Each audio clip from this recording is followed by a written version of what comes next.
ఊపు చూపి ఇదో లీటర్ 1/2 లీటర్ కూడా లేదు దాంట్లో చూడు.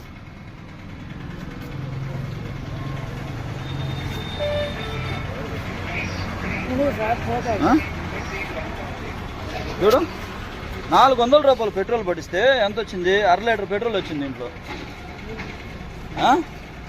400 రూపాయలు పెట్రోల్ పట్టిస్తే 1/2 లీటర్ వచ్చింది. చూద్దురా, నువ్వే పట్టింది చూద్దురా. ఏది గురువైంది? నేను చూసుకోకుండా వెళ్ళిపోయి ఉంటాను. నీకు చూపించావు 1/2 లీటర్ పెట్రోల్ వచ్చిందా లేదా చూద్దురా. రా, మాట్లాడేది కాదు. 400 నువ్వు ఇచ్చావు, నువ్వు 400 కదా పట్టమన్నాను కదా. దాంట్లో ఎంత వచ్చింది? 1/2 లీటర్ వచ్చింది. ఎంత పట్టినట్ట? ఆయనతో మాట్లాడి ఈయనతో మాట్లాడని కాదు. నీకు 400 పట్టమన్నప్పుడు 1/2 లీటర్ ఏంది పట్టేది నువ్వు? దా చూడు 1/2 లీటరు కరెక్ట్గా ఊపు పండి. ఇదిగో ఎంత 400 రూపాయలు.